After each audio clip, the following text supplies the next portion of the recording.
Good morning साथियों। आज हम बात करेंगे स्ट्रेस के बारे में।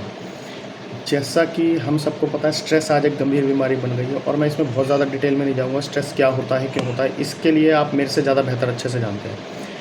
मैं सिर्फ आपको ये बताऊंगा स्ट्रेस को कम कैसे करना है। तो इसके लिए बेसिकली मैं आपको 3 चीज़ें बताऊँगा, 3 टूल बताऊँगा जो आपको करने हैं। सबसे पहला है सेवा। सेवा का मतलब है किसी की भी हेल्प करना। जैसे आप अगर गाड़ी लेके जा रहे हो तो कोई अगर ज़रूरतमंद जा रहा है या अपने ऑफिस के लेट हो रहा है तो आप उसको लिफ्ट दे दो। रोड पे केले का छिलका पड़ा है तो केले का छिलका, रोड पे कहीं ईंट पड़ी है जिससे आपको लग रहा है कोई गिर जाएगा तो वो हटा दो।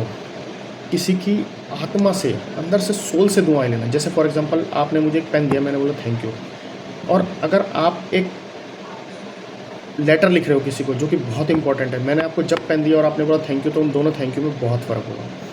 तो एक आत्मा से जब जज्बात निकलते हैं वो हमें पैदा करने साथियों। तो सबसे पहले सेवा। दूसरा है सत्संग। सत्संग का मतलब ये नहीं है आपको मंदिर जाके सत्संग करना है। आप इसमें चैंटिंग कर सकते हैं। जैसे लोग हरे कृष्ण हरे राम करते हैं, राधा राधा जप करते हैं, ओम नमः शिवाय जप करते हैं, मंदिर जाते हैं। तो आप कुछ भी ऐसा कर सकते हैं। बहुत ज़्यादा नहीं, अपने फैमिली को टाइम पहले देना है। 30 मिनट्स 20 मिनट्स आप करो, लेकिन एक रेगुलर करो। अगर आप सपोज़ आप ये कह रहे हो मैं 2 माला जप करता हूँ राधे राधे, तो 2 माला तो करो ही करो। तो दूसरा ये। तीसरा है साधना।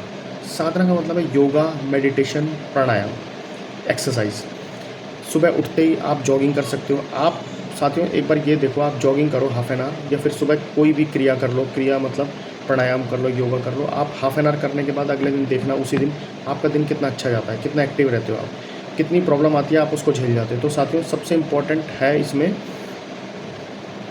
साधना, यानी कि अपने शरीर से काम लेना। तो मेडिटेशन करना है, योगा करना है और ध्यान लगाना है, और साथ में शरीर को थकाना है थोड़ा सा। मतलब आपके लंग्स काम करने चाहिए, शरीर काम करना चाहिए, इस तरीके से। तो साथियों 3 चीज़ें हैं। दूसरों की हेल्प करना, चैंटिंग करना, तीसरा एक्सरसाइज करना। साथियों अगला क्वेश्चन ये आता है, क्या उससे हमारी ज़िंदगी सफल हो जाएगी? क्या हम सब सारी प्रॉब्लम सॉल्व होंगी? बिल्कुल भी नहीं होंगी सर। प्रॉब्लम जो है वो वहीं की वहीं रहेगी, लेकिन उसको सोचने समझने की, टैकल करने की शक्ति हमारे अंदर बहुत ज़्यादा बढ़ जाएगी। बात दूसरे की आपको बुरी लगती होगी तो लगेगी, लेकिन बहुत ज़्यादा नहीं लगेगी। तो ये बहुत ही इंपॉर्टेंट टॉपिक है। अगर आप ये तीनों फॉलो करो, और ऐसा नहीं है एक दिन फॉलो करो, कम से कम 1 महीने 2 महीने फॉलो करो, और फिर प्लीज़ मुझे लिंक में बताना ज़रूर आप पे क्या असर हुआ। ठीक है, थैंक यू दोस्तों, नमस्कार।